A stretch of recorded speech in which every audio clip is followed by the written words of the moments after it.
That idea was about 2 seconds from not happening. It came to my mind and I went, I need to put this on tape now. Because I was able to kind of lean into that creative thing, lean into that thing inside of us that says, okay, we have worth with our creativity. I was able to build off of that. Welcome to the podcast that helps speakers and writers like you grow their impact and income. This is Stage, Page, and Screen. One of your viral videos, Before You Call the Cops, this is how I first stumbled upon you and your work. It's gone on to be viewed by over 100 million people. I'm wanting you to take us behind the scenes of this video. The idea, the writing, the tone, the filming, the editing, all the things that people don't see when they watch the video and are impacted by all the things behind the scenes leading up to it. Sure. So I've gotten to a point now in my career where I only try to put out content when I feel motivated, right? Like there are a lot of content creators or people that, do projects that are like, I need work. When I originally put Before You Call the Cops out in 2018, I was still in that weird spot where I was just kind of constantly thinking about what can I put out into the world. And this was the beginning of me being able to shift into just only wanting to put out things that I thought really mattered to me versus just trying to put something out every, 3 days like content creators are supposed to do. And I go through this weird thing, bro, where like, if it hits me, like if it hits me like lightning, I have to do it right then. Because if I don't do it right then, it's probably not going to get done for a number of reasons. With Before You Call the Cops, I just finished up this experience that I talk about in my book, I Take My Coffee Black, where I had just experienced this woman in a truck who kind of decided to judge me in a wrong way. And I found myself thinking, if she just knew who I was. So I decided, it was almost midnight. And I thought, if I were to have just told this lady who I was before she makes the decision to call the cops, just sort of tell her, then maybe we could connect in some certain kind of way. And so I started to think about all the things about myself. I was like, you know what? Do I need to make it really technical? Or can I just bring it down to a surface level? So I brought it down to a level of just like, I really hate spiders. Like I'm fearful of spiders. Bananas are disgusting. I just started thinking all the things to me that are just like, that on an everyday, if I were to sit down with a friend of mine, they'd be like, tell me about yourself. And I was like, that I hate bananas. That I love my mom more than the world. My dad's military. And so I just started kind of going through this stuff. And I found myself going, okay, it's these simple things that I'm going to take that I'm going to put on screen. And so on a technical level, I went over to my studio that I have in a friend's house. I put on my ring light. I took all the other lights off. Are we talking like the next day? It sounds like this is that night. No, bro. Oh. This is when I tell you, like, if it hits me, I'm out. So it's like midnight. It's 1 a.m. when I made this video. Okay. So I'm in the studio at 1 o'clock in the morning. And I didn't write the piece. I didn't write it down on anything. I just knew what I wanted to say. And so what I started to do is I went and I hooked my phone up to and this was way before people were really using ring lights. Like this was 2018 when ring lights weren't a thing in the world. Yes. To the point where when I went to MSNBC invited me to Philadelphia to do this whole thing at one point in 2018. And one of the producers were like, how did you get those little circles in your eyes? That's how early it was. Yes. Right? So when I first started filming it, I had a shirt on and I had my hair pulled back and I looked in the camera and I started, doing it. I was like, no, this doesn't feel right. So I pulled my hair down. I pulled my dreadlocks down. For those who can't, you can't see this, but I have long dreads. Pulled my dreadlocks down. I took my shirt off to kind of give an idea of just being like kind of bare before the world, honest and transparent. And then I just started naming off all these things. And the video feels like, unless you're an editor, you can see that there's multiple takes to it. There's multiple cuts. Because what I was doing is I was literally, man, bro, when I tell you, I was standing in front of the camera and I was going, bananas are disgusting. And then I would go, what else do I want to do? And so I go over and I push pause and I would think for a minute, try to get back in the same position and go, my parents make me roll Tide. You know what I mean? And so I do all of these things and I'm thinking them as I'm going. Now, nowadays, currently right now, what I would do is I'd probably have a teleprompter. I would read it off. I would do it all in one continual take. I would make it feel like, but in 2018, when I was trying to get these thoughts out, if you watch the video, it's cut. You see it cutting. It's pretty evident that it's just cutting between pieces. Because I'll be honest with you, bro, I honestly was just like, just let me get this out. And I got it out. I came back home to my apartment. I sat down in the chair similar that I'm in now, the throne as Jesse calls it. And I just started editing it together. I put it together and at the time I was all about trying to put things under 3 minutes. Because I feel a certain way about people on social media, especially in 2018, how, the time, this was pre-TikTok. Really. How many minutes of film content do you think you were whittling down from? Probably 20 minutes because I just had a lot of just stuff, right? Yep. So there were some points that didn't make the video, right? And I started to consider the order a little bit, clipped them up, just an iMovie, right? And put it together. And when I tell you, when I finished it up, it was 3 minutes. I watched it. By this point now, it's almost 2:30 in the morning and I'm bored. I'm looking at it going like, no one's going to want to watch this thing, me talking about myself. Like this was a kind of crazy idea. And so then I took that clip and I sent it over to my friend Lisa, who's in California. So, it's around midnight at that point over there. So I sent it over to her and I was like, can you watch this video that I just put together? This is, And she responded back to me and she said, I'll never forget it. I'll never forget a response because I've never got a response to anything that I've ever done in this way. She said, this feels holy. And I was like, well, all right, then. Well, I guess I'll put it out on the internet, And so then the next morning, I posted it. And I think that was on a Friday. And then by Monday, the Huffington Post had called me. And they were like, this is special. Can we talk to you a little bit more about this piece? And so at that time, now this politics was in 2018, it was just a different time period, right? Like, everybody didn't have their own kind of newsy streaming network. So now this politics could put out a video and everybody would be it was fewer, there was the Independent, there was now this, there were just a handful of places. And now this got a hold of it and they said, hey, we want to just highlight this video. And I was like, dope. And so they took it, added a few things to it and put it out into the world. And it went, had 1 million views in, just a few hours. And somebody texted me, they were like, I think you're going viral. And at that time, what people considered viral was 4 million views. Yeah. If you had 4 million views, you were considered, it was like, you are viral. By the end of the week, it had been seen by like 20 million people. Incredible. Yeah. So was there, while you were filming it in your friend's basement, midnight, were there, maybe you didn't feel this way about the whole sort of impromptu rant, but were there pieces of it, to use your friend's language, that felt holy, that felt special, that felt like this is, I'm really nailing the tone of something that needs to be heard right now? Or did you just think, this is a decent idea and I want to get this film before I move on from it? There were a couple of pieces that I thought felt special. The part about me saying, I've never owned a gun. The part about me saying my dad is in the military.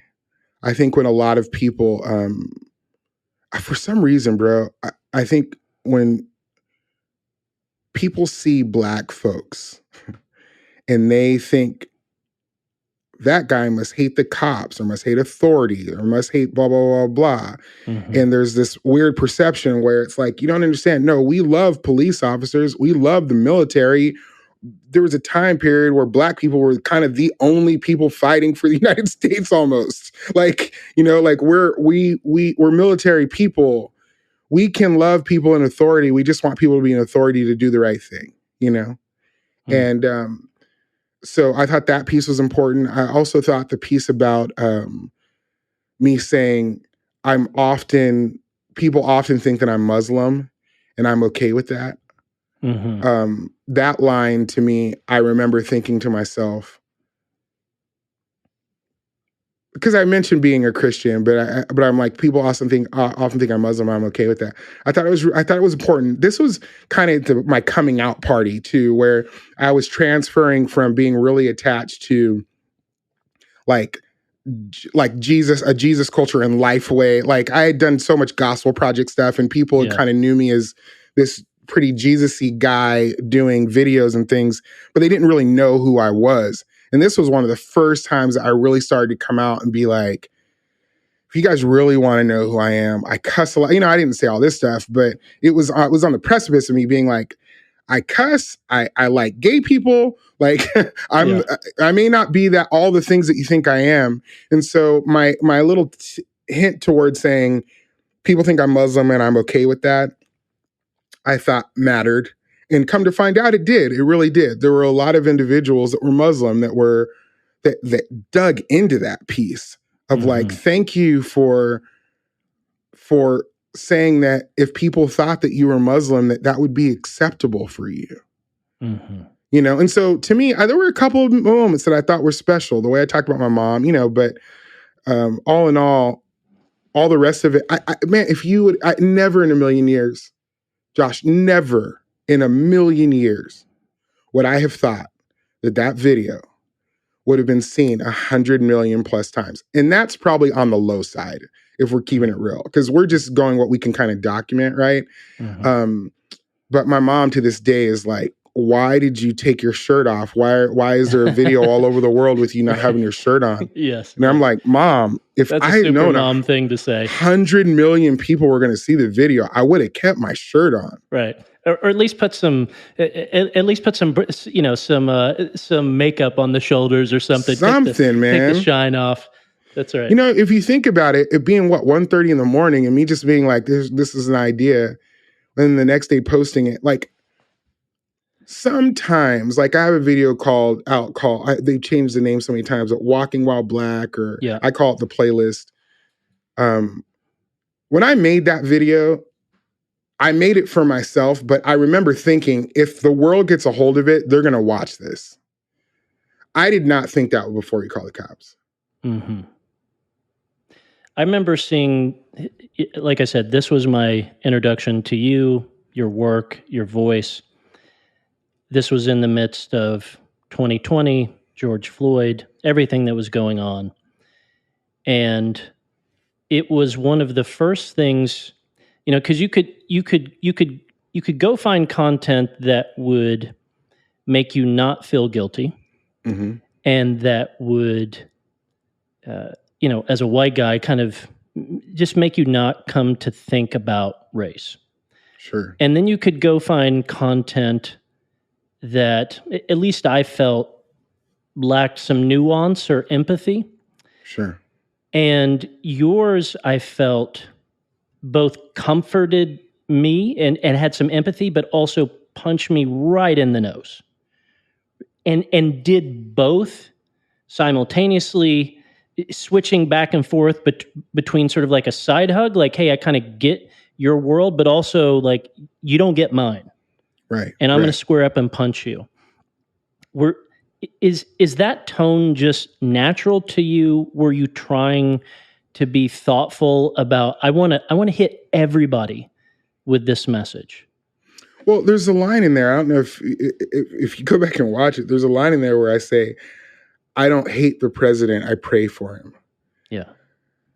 I joke now about how that's the line that probably didn't age the it didn't age the best. I joke about that, but At the time, man, I was all about, which I still am with the Tyler Merritt Project. Like I was all about trying to build a community where everybody felt seen, but remembering that you're in my community as a Black person. So everything that you're going to experience is going to be filtered through my view.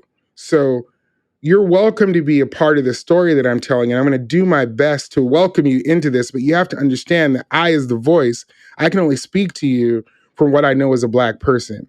And so I'm going to attempt to not say things that are going to automatically turn you off because I know what that feels like. But in the same vein, though, I have to remain truthful to who I am. So I have to be intentional. I have to be delicate. I have to be thoughtful with my words and how I use them. And I want to be really clear when I say this, bro. Like, I do not feel that it is Black people's responsibility to walk on eggshells for white people or anybody. I also don't feel like it's Black people's jobs to educate white people about things that they can see, study, figure out. I didn't have a choice when I was in high school or middle school to learn about white American history. That's all I learned about. And I know a ton of it and didn't know a ton of Black history because that it was forced upon me. Now, I don't think it's my responsibility to teach white people about me. Like, we live in a world where you can look down at that thing that's supposed to be a phone that's really a computer and Google anything you want at any period of time. So folks coming to me, I think it's important to know that I have made a decision. I, Tyler Merritt, have made a decision to be a voice and to be someone in which is a safe place for people to come and ask questions, to reflect, to think on things. And in 2018, when I first started doing what I was doing, when I tell you, I thought I could solve all the world's problems. Like, you discovered Before You Call the Cops in 2020. Yeah. Before You Call the Cops came out in 2018. Yeah. Right. And when it came out then, it was viral. And then as you know, because you know my book well, I disappeared off of social media for 2 years. And when it went viral during George Floyd period, I didn't even realize because I wasn't on social media. Somebody sent me a picture of Lionel Richie and said, Lionel Richie just shared your video. And the Tyler Merritt Project and Before You Call the Cop is trending on Instagram. I didn't even have an Instagram at that point, right? But coming back to answering your question, I had created this piece that was trying to take all these things into consideration. And it continued to have a voice through the years, through the time. Like, it continued to hit. And I'll be honest with you, I wouldn't be surprised if 3 years from now, if Before You Call the Cops isn't rebirthed again and people are able to go look at this simple thing. And I wasn't the only one that was saying it, man. I think I was just one of the few people that were able to put it into a visual and into a language that felt like people could swallow without feeling like they were being attacked. Mm-hmm. And the irony there is that this is all about Black people being attacked, you know? And there's not a day that goes by where I don't thank the Lord, not because of what it was able to do for me in my career and my life, but the impact that it has had on individuals that saw it. And so I want to encourage everybody who's listening to this, whether you're a creator or you're a leader or a speaker, that every once in a while you have those flashes of light. You have an idea that kind of strikes you for a minute and you go, I don't know. I mean, when I tell you that idea was about 2 seconds from not happening, it came to my mind and I went, I need to put this on tape now. Because I was able to kind of lean into that creative thing, lean into that thing inside of us that says, okay, we have worth with our creativity. I was able to build off of that. You took a very sort of musical artist approach to capturing this, which is like, let me get in the studio, let me just talk this out. I don't got time to write down the lyrics. I don't got time to sketch this all out. I don't got time to do a release plan and outline it and get feedback and gather sources or these sorts of things. I love that you just walked in there, filmed 30 minutes of it, which ended up being whittled down to 5 minutes or so. Mhm. I think that approach is very wise when you have that spark of an idea, as you said. I'll be honest with you, man. I think it's good and it's bad. Nowadays, the internet, and because I was also doing comedy at the time too. And I was in comedy shops, testing out material, getting a feel of what was working in a room so I would know what I could put on the internet, right? The world was different 5 years ago. There's so much sensitivity now with what is being said and what you do and what you say and how you say it and how you go about it. And you can say one wrong thing and that can be the absolute end of your career. And so now I still kind of operate on the same tone a little bit most of the time. Like if I get an idea, I'll just go and I'll kind of put it out in the world. But let me be really clear, bro. Like before I just go put it out in the world now, I think about it for a minute. I go, how is this piece going to be a distraction? For instance, I'll be honest with you. If I were to record Before You Call the Cops right now, well, say I recorded it the last 2 weeks of Donald Trump's presidency, okay? I don't know if I would have said, I don't hate our president, I pray for him. I don't know if I would have said that then. And not because that's not true, but that statement alone would have been enough to turn off enough people to go, nah, I'm good, bro. Like I like what you're saying, but this idea, you sound like a sympathizer with, you know what I mean? Like, yeah. We're at a place now where the way we use our words can so easily, people will just not get the point of what we're trying to say based on a million things. I just recently posted something. This is what it was. I was trying to think about it. I just recently posted something that just simply said, it might be time to forgive them, or something like that. That's all it said, Josh. Like, it's just, oh boy. It was simply just like, that's all the internet needs. It might be time to forgive them. Right. And it was nice and vague. Right. I was in the airport, man. And I was just thinking, like, how much weight would be off my shoulders and off the person that you need to forgive if today we were just call somebody and say, hey, I forgive you. And so I was like, let me just put that in the world. And I can almost guarantee it's all like the first 4 comments. I can almost give a number like, all right, I'm going to go in the first 5 comments. You're going to have somebody who's going to jump on and go and say something to this effect. Now, in the state that we're in, it's psychologically proven that forgiving somebody is not always healthy for our accuser and our abuser. And I'm like, okay,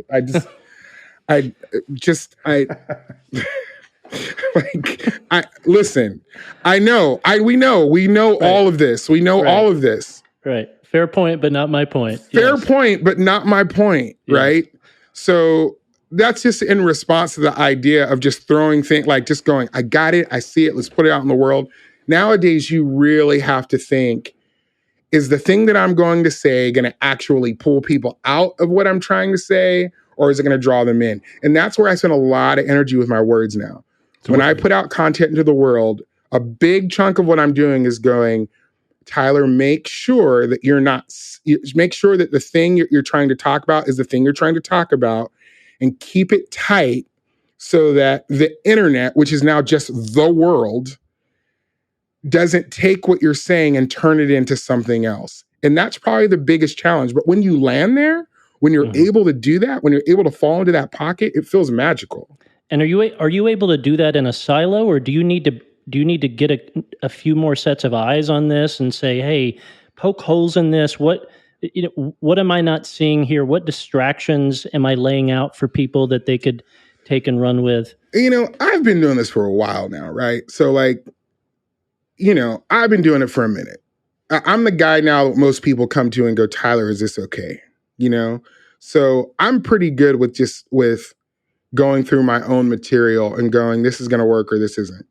I don't need to typically put a bunch of eyes on it. If I put eyes on it, it's really more to just ask somebody, how do you feel about this? Just out of, not needing your approval or to check this out. Every once in a while, man, I'll have a word in something that I have to kind of go, can I use this word? Right? And I'll give you a perfectly good example of a word that you wouldn't think is a thing, but yes, trust me, it's a thing. Okay. The word crazy. When you say crazy, the mental health people will get on you in 2 seconds about saying, like, if I'm in a video and I'm like, man, I'm talking to this girl and she was crazy, it'll be like, we don't like to call people crazy anymore. That's the way. And I'm like, okay. And so, and I learned this a while ago. And with that, now when I'm putting things out in the world, I think to myself, when I'm taking an adjective to address somebody, I think, okay, is this going to be a distraction to somebody? Are half of my comments going to be, 40 people talking about the singular word in this 500 word piece? But I can filter that pretty much well with myself now. But to be fair, let me be clear here. I'm a Black dude, right? So as a Black dude, let me just say this. I would advise non-Black people, if you're going to talk about things having to do with race, probably ask a Black person first before you post it. You know what I mean? Like, I come from a little bit of a different position where I go, this is something that I live every day. So if I'm telling you this, I'm telling you this from my, we're not all monolithic point of view, but I'm probably telling you something that speaks to me specifically. I have a lot of white friends that like to come out and go, let me tell you about the Black experience. And I'm like, bro, Please I'm going to don't. need you to, I'm going to need you to, Yes. Yeah. There's an interesting tonality that you have to have lived it. I know when I look at how I might talk about foster care versus someone who didn't grow up in it. Right. It's almost like sometimes the other side, if someone didn't grow up in it, they're almost a bit too delicate. They don't speak about it from a raw enough point of view, sure, and a genuine enough point of view that those that are in it go, why are you tiptoeing around what it's like to grow up in these random homes with these random folks? Sure. And so, making sure that you're speaking from experience. All right, so I see this video, and then I'm trying to say, who is this guy? How do I get in touch with him? He needs to write a book. Tell the backstory of me reaching out to you. I know you had been presented kind of the idea of a book before. At that point in your life, was a book front of mind to you? Was this, maybe eventually one day? I'm just going to officially say this on the air for anybody who's listening to this. I'm ready. Anybody who loves I Take My Coffee Black, which many, many people do now. Thank the Lord. Anybody who loves that book, it is 100% because Josh Shipp made that book happen. Because you 100% made that book happen. Because you remember you chased me a little bit. Remember?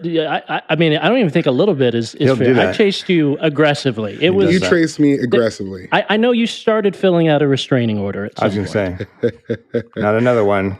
But it's just the truth. Without you, I Take My Coffee Black would probably still be sitting somewhere. And I'm trying to think of how honest I want to be about this whole discussion about what went down. Yeah, be super. Well, I remember I tried to reach out to you. I'm like, I don't know how. And then I was like, do I know anyone in this guy's universe? And somehow, I think I found your personal Facebook profile or something. Sure. And saw that you were connected with a mutual buddy, Kettrick. Mm-hmm. And I was like, all right, Kettrick's good dude. Like, he can vouch for me. Maybe he can get in touch with him and say, you know, we all get contacted by weird people. Josh is weird, but not that kind of weird. At least hear him out. Listen, I'm telling you, there's not a day that go by when somebody doesn't say to me, I love this book. And I think to the back of my head, like, if it wasn't for Josh, this book would not be in the world. So here's a little bit of the backstory. At the time period, I already had this book in mind. It was already there. It was already in my head. I'd already written it. I already knew what I wanted to do. I knew how I wanted to start the book, how I wanted to end the book. But my concern was, and I don't know why, and I talk about this when I'm speaking sometimes when people want to talk about book, is for some reason in my head, bro, I don't know why. And you know this because we talked about this. The amount of times I talked to you, Josh, when I was out walking during the pandemic is a million.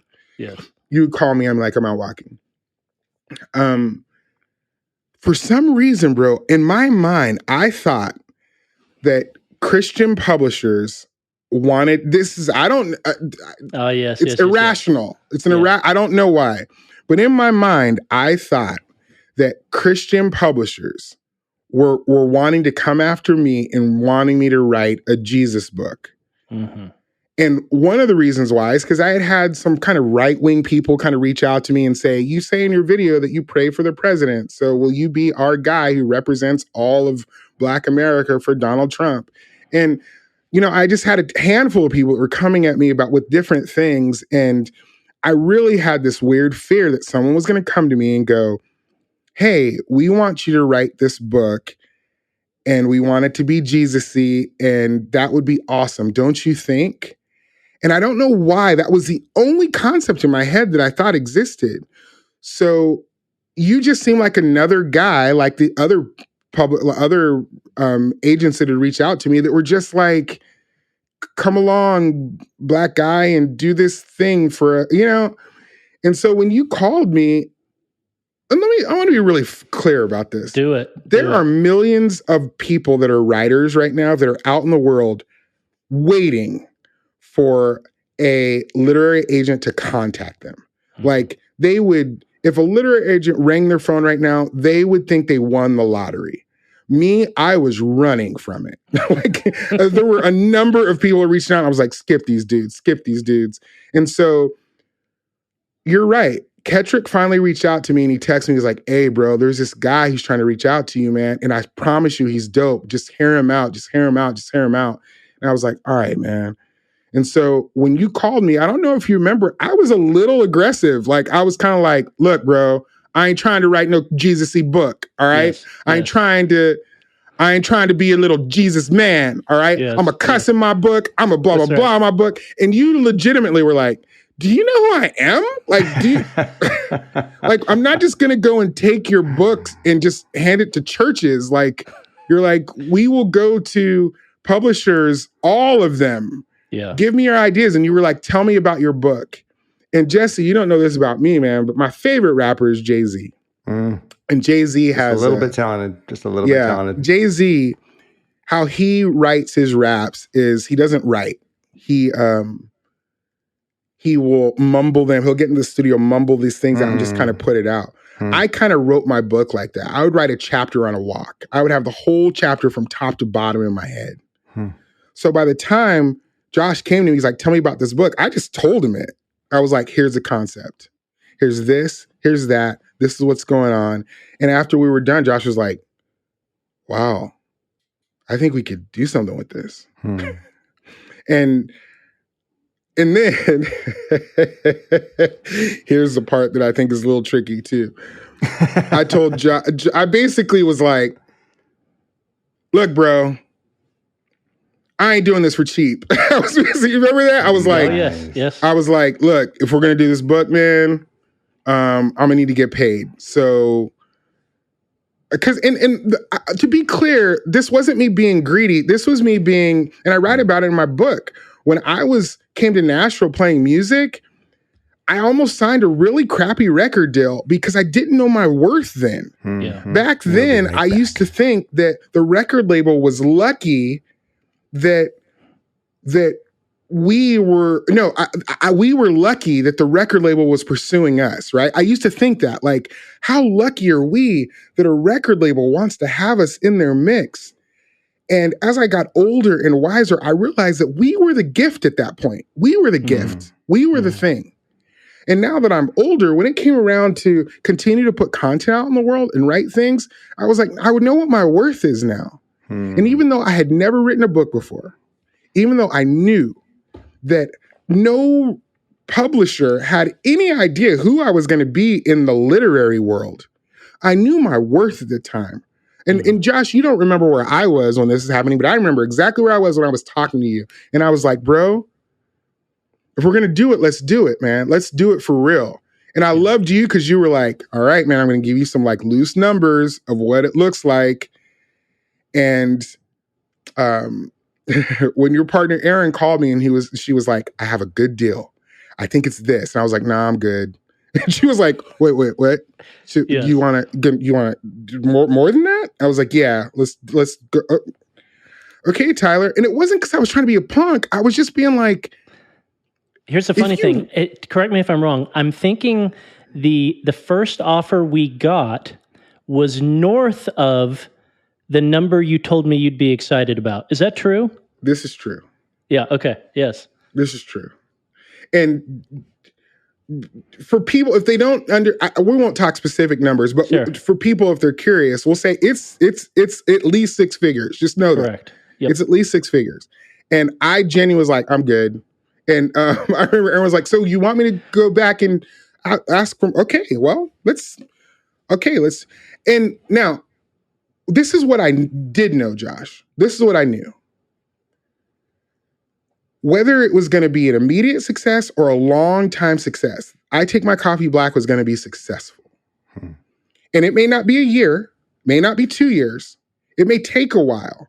But I knew that what I was going to put on paper was going to, in perpetuity, somebody was going to be getting bank from it from now until the cows come home. Because I knew that the story that I wanted to tell was timeless. I knew it was impactful. I knew that at the time there was books like How to Be Anti-Racist and Caste and all these things.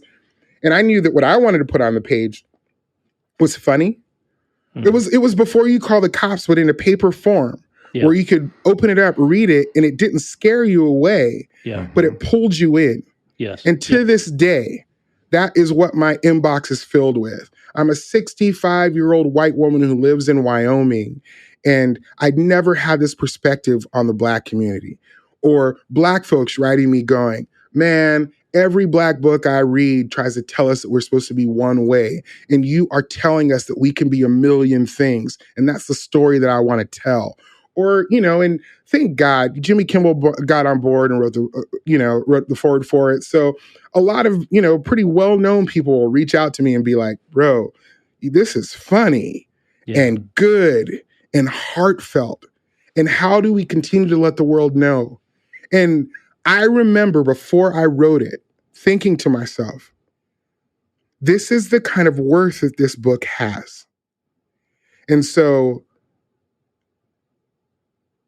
when we finally talked and you helped me understand, like, no, man, I'm not trying to get you to write some Jesus-y book. I just want you to tell your story and tell it well.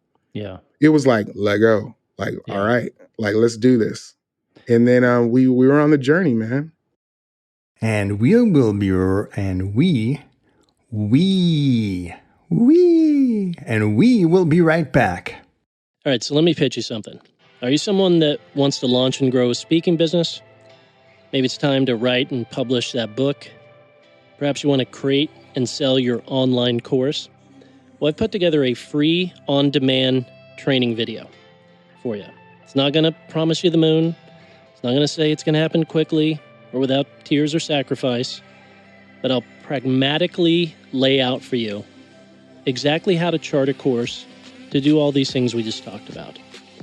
You can find this free on-demand training video at stagepagescreen.com. That's stagepagescreen.com. Where does that confidence come from in standing up for your value, your worth, the sort of money we wanted to secure for this book? Did you have this kind of confidence before you had the maturity, the depth, the substance that you do now, or did you have it all along, or does that substance and depth help kind of undergird this confidence so it's not just arrogance that can't back it up? Sure, it's a process, man. And I will say this, and I think it's people that listen to you on this podcast often know this as a truth, is that it's our failures that make us stronger. It's our failures that build who we are. And if you're able to take the structure of your missteps, realign them, and position them into something better, that begins to build your worth, because you're able to look back and go, okay, all right, where I misstepped here, I can move these pieces around. It can make me stronger in the future. But I don't think that's something you just bust into when you're 18.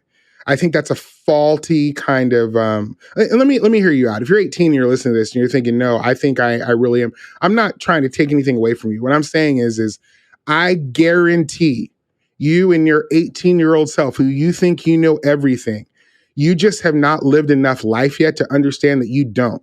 And one day you're going to look back on your 18-year-old self and go, I thought I knew the world, and you just didn't have the life for it.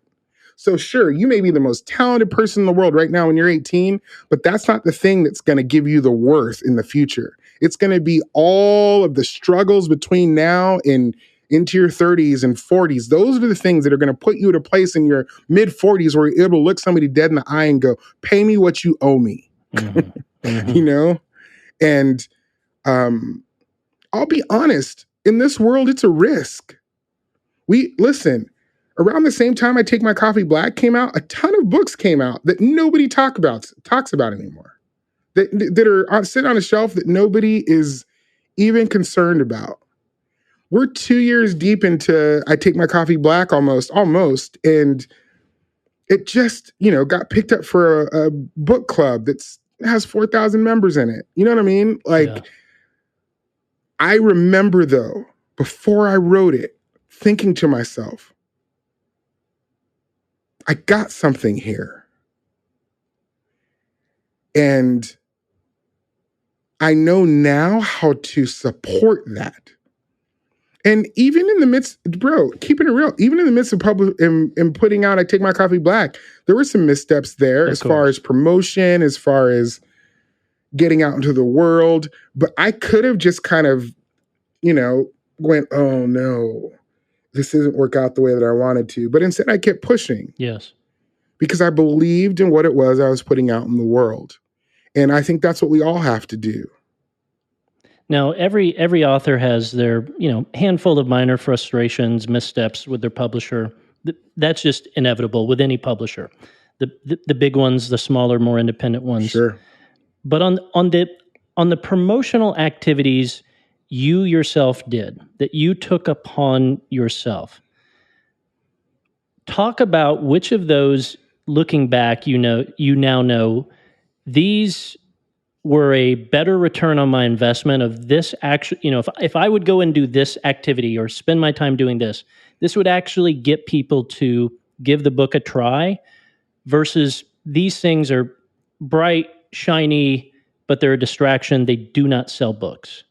If you were advising someone, got a book coming out in a couple months, and they said, just tell me, I'll only do 3 things, but what 3 things should I spend my time on? Well, let me start by saying this. If you have 1 million followers and you think that just because you have 1 million followers, you're going to sell 1 million books, that is not true. It's just not. Followers do not always equate to people who are willing to spend their hard-earned cash on something that you put out into the world. I knew this already. And when I first came into the world, I wasn't as popular as I am now. And I definitely wasn't known for writing. People knew me as a content creator. They knew my voice, but they did not know me as a writer. And to be honest with you, nobody had a good reason to believe that I could write, right? And nobody had a good reason to think that I could put something on the page that would be worth their money. everybody knows this because I'm not shy about it, but I have a writing partner with Dave Tish that you introduced me to. And it's my dude, it's my boy. I was about 2 chapters into writing I Take My Coffee Black and thought I never want to write alone again. And then I had a writing partner when I did my kids' book. I just want to lean on that just for a second and say, I would probably encourage people throughout the world from here on out, if you're writing, partner with somebody. 2 is always better than 1. 2 heads in the mix, to my opinion, is always better than 1. That doesn't mean that you have to have somebody who's actually sitting there writing with you, but if you have somebody you can trust to evaluate the words that you're putting on the page, it's super helpful when you're writing a long form thing. But that's neither here nor there. So with that being said, I had a community of people that didn't know if I was going to be able to put something out in the world that they would want to buy. So the first thing that I did that I think that had a pretty decent return is I just put out a video for the pre-sale that was just me talking to the audience. And you can still see it. It's on all of my platforms somewhere, where it's just me going, hey, I wrote a book. And I told them, I'm like, look, this is deep. It's real. It's true. I put a little bit of humor in the video. And at the end of it, I said, I may have just wrote your next favorite book. With a confidence that wasn't like cocky, but just genuinely like, get ready for this. So there was that.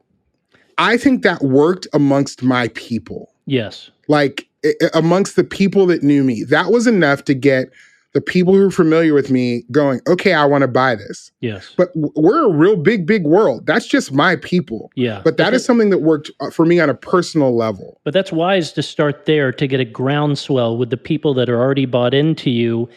And then what's the subtlety here? In the medium, they're already used to consuming your ideas. 100%. 100%. So start with the home team and the home format. Start with the home team and the people that you trust and that you know. And then the second thing that I did is I began to build a little bit of an army, meaning I started to point to people saying, we need you to make this successful. And I didn't mean it like, I wasn't saying it in a way of like, I am so much, like I need you, please come in. It was really more of a thing of me just saying, partner with me. We're building something here. And if this succeeds, it's going to be because you started this with me. That piece, which I would say number 2, the idea of building a team with you is huge. Because if people feel like they are a part of what you were creating and they're able to look back and go, man, I was reading I Take My Coffee Black way before these fools were. Or I knew about Tyler before this. That matters in the long run, right?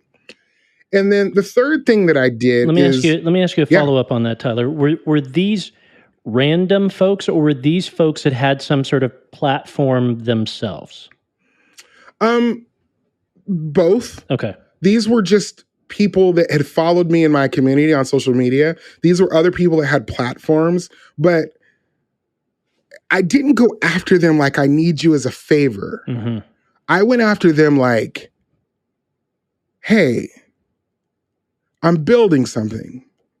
Do you want to build with me? You want to go on a mission? Do you want to go on a mission with me? And if they were like, no, or this is not my jam, or I'm not ready, or I'm too busy, or I have other things doing, it was like, cool. No offense, I'm not tripping. But then you see those people that are like, we write at dawn, right? And those folks are the folks that will stick with you until the cows come home. And they'll stick with me for my next books. They stick with me when A Door Made for Me came out. They were ready to put that out in the world. They were just there. And even though it was a small group of people, what I was giving them was quality. And they were used to getting quality from me. And that goes back to talking about my kind of boldness, right? And my security of feeling like my worth. Don't put out crappy stuff. Like, and if you put out things that are good, people are going to respond to that. And so they were. And then third, there's kind of a fourth component to this, but the third piece is when I actually had the page, something on the page, I then took one of those pages And I took chapter 1, put it on a teleprompter, and I delivered chapter 1 in a video format, like a piece of it. And I spoke it out. And so people were then able to see a clip of what my book sounded like with me reading it to them, aloud. And that really made people go, I could get into this. I could get into this. And I wrote I Take My Coffee Black with the mentality and the idea of this isn't just going to be a book that people are going to read, but it's going to be a book that people are going to listen to. So the audiobook was very important to me. Very, very important to me. And Erin will tell you, she's our literary agent, that our audiobook is just as popular as the hardcover. Yeah. Because people have fallen in love with that piece. But it was something that I really took into mind in knowing my audience and feeling like, where can we lean into them in a very particular way? And of course, everybody who's involved with I Take My Coffee Black or has read it is like, when is the TV series or movie going to happen? Because they feel the visual of what I do. And so I was just so happy that they leaned into believing in me after that. Yes. So when you talk about now A Door Made for Me, talk about sort of the subtle difference of writing an adult book versus a kid's book. With an adult book, it can be, what would I want? What would I want to share? What is my sensibility? What would I like? Hey, I can show a couple pages to some close friends. We can discuss these stories around a dinner table and see what they resonate with. With a kid's book, it's a shorter format. You're talking about 800 words. Talk about the good, the bad, the difficult of going from writing an adult book to a kid's book. Oh, well, I'll tell you this. I don't have any kids. So this actually matters. I'll tell you why this matters in the long run is because, bro, you would think that this would be common sense when I'm about to tell you. Yeah. All right, I'm ready. But it did not occur to me that kids were going to be reading my book. Okay. Did we put some F words in there? The first draft? It's just, so when I decided I was going to write a kid's book, I did what I was going to, I was like, I need to read every kid's book ever. So when I tell you, I, to this day, I have your kid's book. I have every kid's book that exists over in my library, like just a ton of them. Yeah. You would think I had kids that come over all the time. You're running a nursery out of there. Right. But instead, it's just me as an adult reading all these kids' books, trying to get a feel of how people are telling stories, getting to the psychology of how they do it and why they do it and all this stuff. And through that, I was able to kind of build in my mind what I wanted my kids' book to look like. I'm still, though, writing it from an adult perspective, thinking about adults reading my kids' book. Yes. Not thinking about kids reading my kids' book. Yes. Are you following me here? 100%. Yes. When I wrote my kids' book, my mentality, though I was never a musician or a songwriter, was this is the equivalent of writing a church worship song. Because it's not that a talented orator is going to be reading this book. It's that a random parent at 8:00 who's worn out, worn down, just wants to get the kid to bed or, middle of the day, is going to be reading my words out loud to their kid. Sure. And with picture books, that's kind of the idea. Yep. But there's a whole other part that we forget. There's that in-between where kids are starting to figure out words. Or there's that in-between where kids are old enough now to get what you're doing. So they are taking that book in on their own. It's their own thing. Skip the parent. It's the book reading your picture. It's the kid reading your picture book. So suddenly that book is theirs, right? That's the part that I underestimated. So I wrote the book and I felt like I had a pretty solid story. And originally, my book editor, my kids editor was so great because if I would have been left to my own, whatever, it would have probably been 5 different stories and much more complicated. And my editor was just like, one story, simple. Yes. And she was so right. And so I was able to tell this one story well. But the impact, man, I even get a little emotional thinking about it. a kid book hits different. Like adults, sure, they love your book. They want to tell all their friends about it. But that kid book, man, that kid's going to remember that book for the rest of their life. That, somebody sent me a picture of their kid. It was a white family with their white daughter, and she had a fishing pole in her hand and a t-shirt and kind of something that looked like me. And it was dressed as one of your favorite characters from your book day at school. And she was like, yeah, my daughter wanted to go as you, Tyler. And I was like, I don't know what's happening right now. Like, I don't know how to process this in my head. Like, I can't, help me, Lord, please. And she was like, yeah, my daughter, we've read your book 7,000 times. So of course, when it was Go's your favorite character, she wanted to go as you. So she went, I fish in my book, and she was trying to figure out the best way to go. Somebody just posted recently on social media a picture of 2 little Black kids holding my book.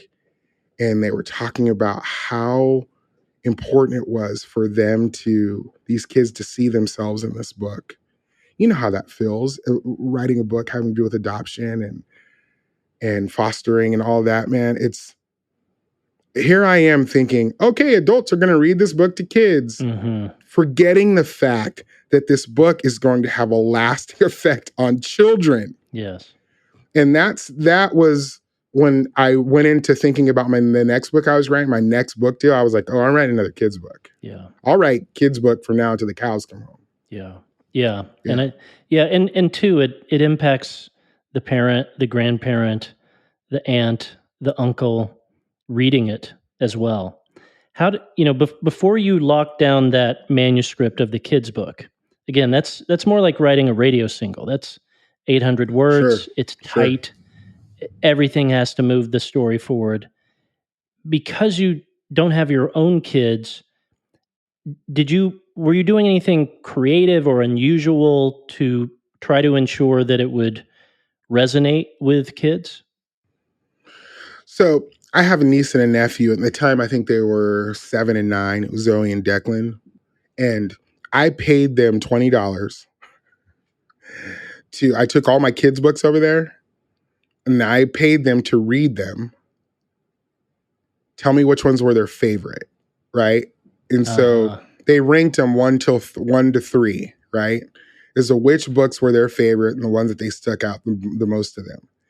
And I took their favorite book. I was doing my own research with these kids, right? I love this nerdy stuff. This is great. Right. So then I was asking, I was like, can you tell me why you like this book? And Declan, the boy who's a little bit younger, he wrote out a whole thing. Like, I write this because there was an animal in this, and blah, blah, blah, and this, that, and the other. And then Zoe was just like, the story made me feel good, And I was like, okay. So I started to take all these notes. So then when I wrote A Door Made for Me, to give a real quick summation, and the reason why I need to tell you this, because it has to do with the impact of this kid's influence. In the original story of A Door Made for Me, I pull it from a story from I Take My Coffee Black, and I go to New York, where for the first time in my life, I experienced racism as a young kid. In the original story, I'm walking with my white friend Jack, and we go up to a door. The lady says, you can come in, Tyler, you can come in, Jack, but that little Black boy has to stay outside. In the original story, Jack and I both leave. That's how the original story goes. And that's how I wrote it originally in the book. I let Declan, who was 7 at the time, read a version of that. And he's a little white kid. And I love him. But this is what his response was. He goes, Ty, that lady at the door, I would have told her, no, you have to let my friend Ty in. And she's like, why wouldn't she let you in? It doesn't make sense to me. There's no way. And so he's kind of going off and rattling off in his head, all these things. And I'm watching him walk through this process. But it was because of that conversation that I had with him that I made the decision in the kids' book to have Jack go inside the house with a lady and leave Tyler on the porch. Because it made me realize that as these kids are reading this, they're trying to figure out the decisions that they would be making as they were walking through this experience. Yes. And so having Jack go into the house and then Tyler having to deal with how that makes him feel, like Declan's opinion shifted everything. So I would encourage anybody who's writing a kid's book to lean heavy into children before you put it out into the world. For sure. Because it changed it 100% made my book better. You'll enjoy this nerdy aside. So when Dave and I were working on our kids' book, we had what we thought was a solid draft of the story. Sure. I went on Fiverr and hired 20 parents. And I said, I want you to read. There were no images at this point. So I knew, sure. I wanted to know that the words alone could carry it. And then, of course, the illustrations would just, lift an already good story. Sure. So I found 15, 20 parents on Fiverr, paid them some money. I said, I want you to read this to your kid, but I need you to take out your phone and audio record it, because your deliverable to me is the audio recording. Because I wanted to listen to, these different communities, urban, suburban, rural. I wanted to get this just sort of mix of folks and find those moments. Okay, that's a funny moment.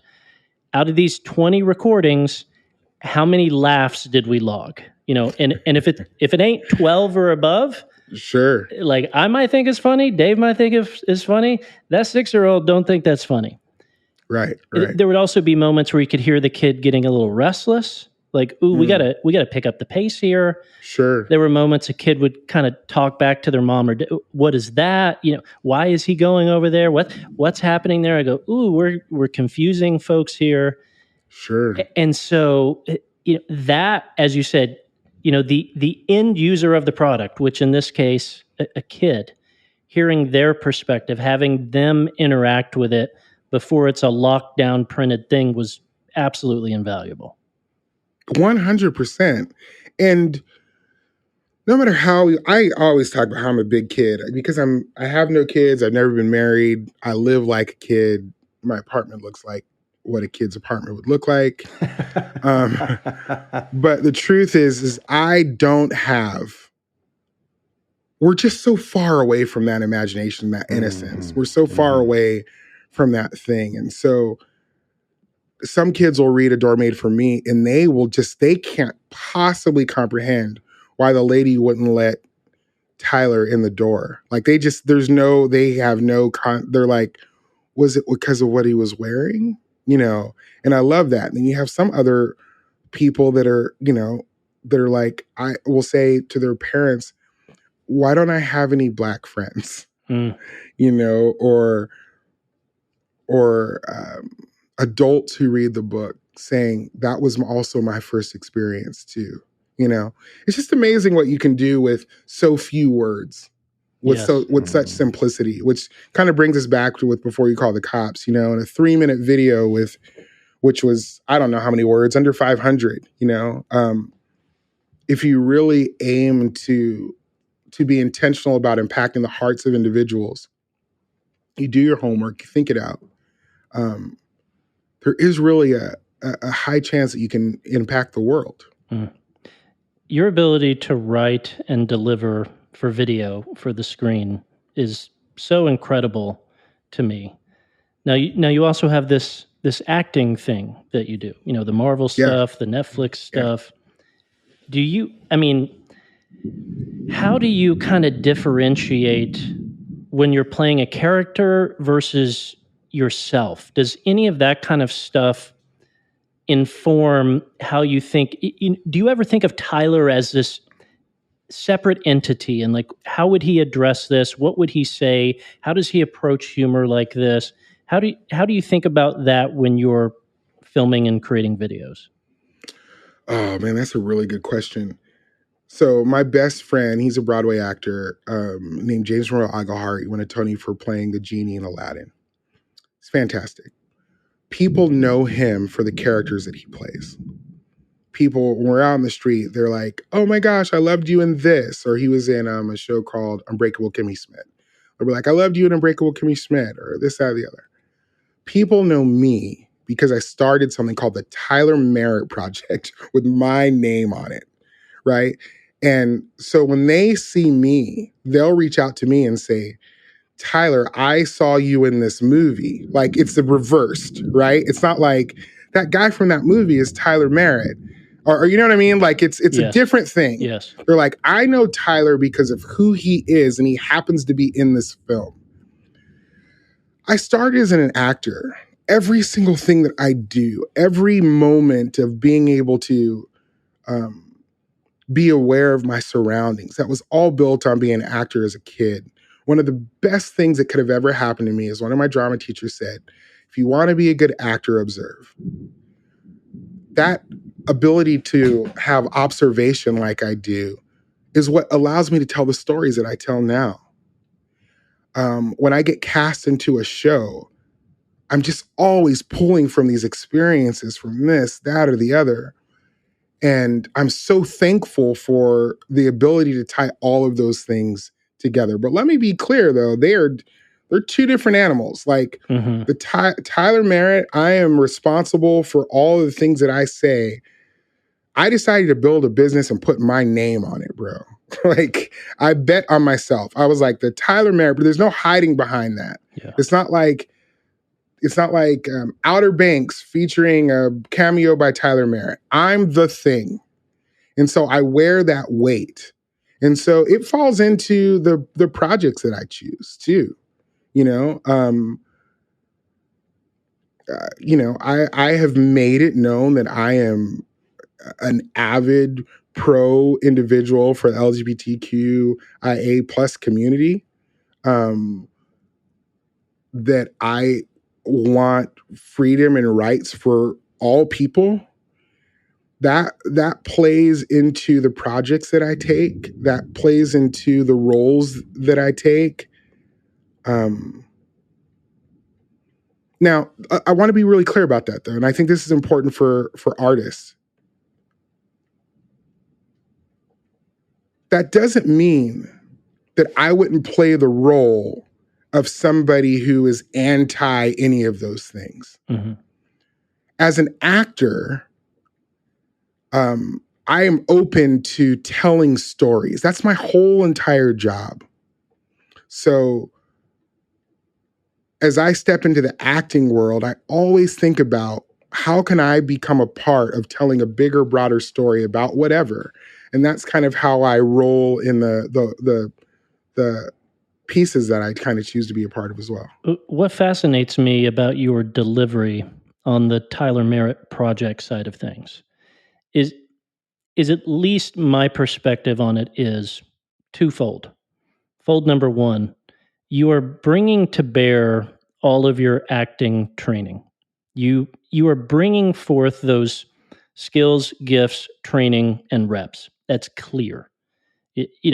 Another speaker communicator with just of a compelling message. If you each did a performance of it, yours is going to be 35% more compelling, hands down. Mm-hmm. And fold two, at the same time, you are self-aware, you're reading the room, there's a maturity and a depth there. There's no, while you are a trained performer, there's no performative aspect to it, if that makes sense. Yeah. That latter fold, the self-awareness, the ability to read the room, the ability to know when to poke fun at yourself for the good of the viewer, and the knowing when to square up the viewer and say, no, you're not looking away from this. We need to discuss this dead on. Where does that come? Is that age? Is that maturity? Is that counseling? Where does that comfortability in your own skin come from? It comes from, God, man, for me, it just goes back and back and back. Like, it starts in elementary school where people are poking fun at you and you're trying to figure out how to get out of those scenarios and situations. It comes from being in junior high, figuring out, do I fight now or do I try to do something that kind of avoids physicality. It comes from, learning how to rap at a young age to kind of blend in and show that I have talent above other things. It comes from doing stand-up and being able to fill out a whole entire room and getting back up even when you bomb. It comes from learning a script of someone else's words and figuring out the best way to communicate those so that when you have your own words that you communicate, you're able to elevate them because you're speaking them from your heart, from your soul. It comes from being able to listen to people laugh, being aware when people cry, being aware of how a room feels, not only when in a speaking engagement, but in just when you're just hanging out with a group of friends going, okay, how is this room flowing? Where is the focus? Is this person over here paying attention? Is this person here doing this or that?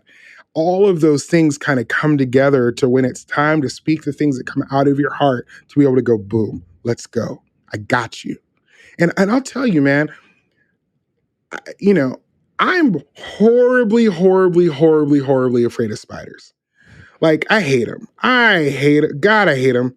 And there are some people who don't get that. They're like, come on, man. A tiny little spider. Like, there's no tiny spider to me. There's no situation where spiders are not the worst. They're all huge and they're all after you. They're all huge and they're all deadly and they're all the worst, right?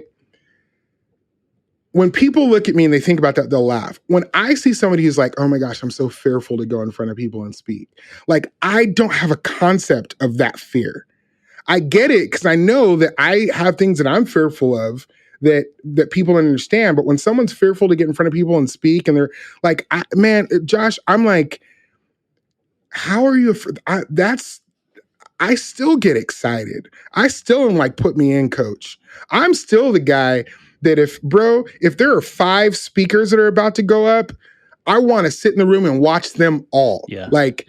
Because I'm not concerned. Like, put me in, coach. Yeah. You know what I mean? But that comes from a history of taking in people, knowing that you have something to give people, and then being able to wield it well. So sure, all of that acting and that pours into being able to communicate that, but also my love for people and wanting to make sure that people are seen or heard, that plays a huge part in it. Yes.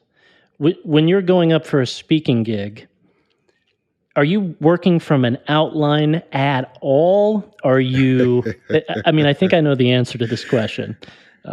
How do you prep? Oh, this is, man, my girlfriend is the absolute opposite.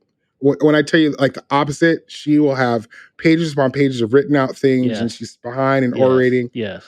Bro, if I were to show you notes, I wish I had something in front of me. Notes it's of like me a Jackson speaking. Pollock painting. Dude, it's the worst. And also, here's the other thing. I long to be in the room. So if I come in prepared with something and I step in the room and something feels off or weird, my whole thing might go out the window. Yeah. You know what I mean? Like, I'm that dude that I need to feel what's going on. Whew, let me tell you. And since there's a lot of speakers that listen to this, man, one of the things that I hate more than anything, I had to do this last week. I was speaking for a company that hired me, and it was Google Meet. And Google Meet is set up to where there were 1,000 people in the room, but it was just me talking into a void for an hour, Josh.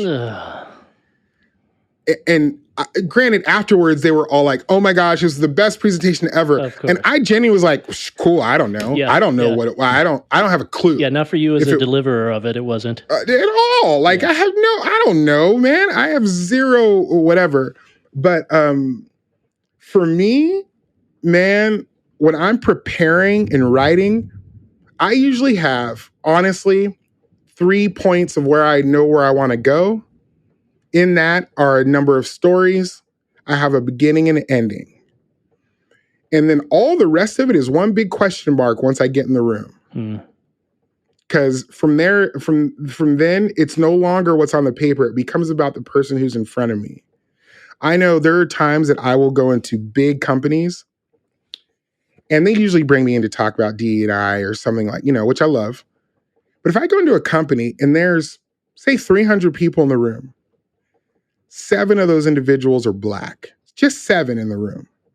I know that what I'm going to say is going to impact those 7 Black folks differently than it's going to impact everybody else in the room. And it takes me about 10 minutes to be in the room to watch those Black folks look at me and they're like, they're giving me a little wink, like, or they want to give and I can feel that. Yeah. And it tells me what the rest of the room feels like, and it allows me to shift and move in that space. And it's riveting. It's exciting. And it's, I when people tell me they're afraid of it, it makes me sad because I want to go, this is the best feeling in the world. Mm-hmm. So my preparation, man, is so loose. It's so loose. All right. So watch this. So speaking gig, you're in the room, you're reading the room, you're adjusting, you love that, you adore it. It goes well. With the videos, which you do so well, you're talking into a void. So who are you picturing, or what are you picturing while you're delivering that in your friend's basement, basically alone? Oh, that's good, man. I'll tell you. Let me tell you when the most preparation comes for that. It comes when I'm writing whatever it is I'm doing. It comes in the writing part. So let's say right now, I don't know when this is going to be posted, but right now, Congress just passed an act for colleges to be able to essentially kind of deny affirmative action for students, right? Yeah. Like Supreme Court today, right? Supreme Court today has basically said that color doesn't matter in schools, so stop acting like it does, essentially, right? And as soon as I heard this, like I said, I'm in a place in my life where I currently can say something if I want or not. Like, no one's forcing me to put out stuff into the world. But every once in a while, something comes along where I'm like, I feel like I need to say something about this. Now, this would be the process. I would sit down, I would grab my phone, and I would think about a beginning and an end. And I would think, then, how do I want whoever is going to be watching this video to feel? What is the emotion that I want the people that I'm going to be speaking out this void to feel? Do I want it to be compassion? Do I want it to be empathy? Do I want them to feel educated? Do I want them to feel like I'm giving a news announcement, or just I'm informing them? Or do I want to have an impact that when the video is over, they go, ugh, or I need to share this now? And I will decide that before I start putting the words together. And that will determine my first sentence. And I'll give you an example. Right now, I'm just kind of in my creative space as we're sitting here. I just told you about it. Haven't sat down and wrote anything. But if I were to really think, my thought process would be, if I was going to put something together today on this, it would be, I would want to express to the community on how, if it wasn't for affirmative action, I probably wouldn't be where I am right now. You probably wouldn't be seeing this video if people didn't take in consideration that we come from a system that was built kind of against us. And that I would probably want to say, the reason why I'm able to be a part of your life is because we're living in a place that isn't always fair for all of us. And that would probably be the crux of my whole thing. So I'd probably start it by saying something to the effect of, have I told you lately that I love you?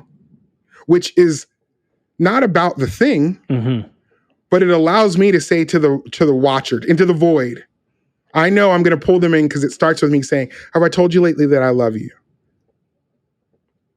Because I do. And I'm so glad that you're here. And then I would go into my affirmative action, and I would probably come back around again and end with saying, so if you haven't heard it today, I love you. And I'm so glad that you're a part of this community, and I can tell you that. Now let's go fight. You know what I mean? Yes. Like, I would think, what do I want that person to feel? Yes. And then since I'm speaking out to a void, I don't know. All I can really base it on is emotion and what I feel like connects to me. And then I just hope it does out in the world. I love that. Yeah, I love the kind of creative hook of you might not be, you and I might not be connected if it wasn't for this. I might not be here. There might be a void. We might not have this connection. Yeah, those creative hooks, sucking people into the conversation, that is really the art form. Yeah, for sure. And it takes work. It does. And there are some people that are just fantastic at it and some people that are still kind of learning. It's a muscle that you have to exercise. And that's why I also just don't put everything out in the world nowadays. I just don't always go, I have a thought on this, I need to say it. Now I'm very much so like, let me choose my words wisely. Especially in a world where there's just so much activity all the time. Mm-hmm. That when I have something important to say, I want people to feel like there's weight to it. Mm-hmm. Yep. I love that. I love it. Tyler, sir, thank you for your time. It's been a delightful conversation, super helpful So good. To other speakers, writers, content creators, creatives. Yeah, man. So did you guys decide that you guys just going to have the same white haircut for the rest of your lives? This is it. You were just going to be twins? The comb over. I gotta be honest, I was surprised. I didn't know you were black until you came on. And so, I wasn't worried about that until you said that. Yeah. You guys are kind of like the same white guy. There's only a certain number of categories of us. So. This is true. So here you go. This is aisle 7 of the white guy. Jesse. How far do you guys go back? 2000. Jesse used to live in San Jose. I did. And I know a bunch of folks from Bethany, probably your year. So we got to talk about that later. But so you were in San Jose, what years? I was in that area, Palo Alto Menlo Park, 2000, 2009. From 2000, 2009? Yeah. Oh, dude. Yeah. Were you working in church? At a Menlo Church. Menlo Park? Yep. So let me see. Ben and Jenna Kirkendall? Absolutely. Jenna and Ben. Brent. Yep. And his wife, Michelle. I think Michelle was in it. Yeah. So all kinds of folks, man. Bro. And I feel like are you an Enneagram 4? Are you a 4? You know what? I'm black, so we don't do the Enneagram, but that's cool, dude. They've got a black Enneagram. They have to. You know what? All the white people try to tell me there's 3 people they know that do the Enneagram that are black. All right? That's like equivalent being like, I have a black third wheel at a college. You're right. There's like 3 people. Okay, it doesn't mean it's a black thing, Jesse. Like my girlfriend is the queen of Enneagram. I love Jen. Jeez Louise. I'm a 7, and I only know that because someone forced me to take it. Okay. All right. I'm a 7, and I guess I don't know, man. I only know 3s and 2s because Jen's a 3 and my assistant's a 2. So they're constantly like, "This is why I'm this way," and I'm like, "Okay, whatever." I believe that. Right.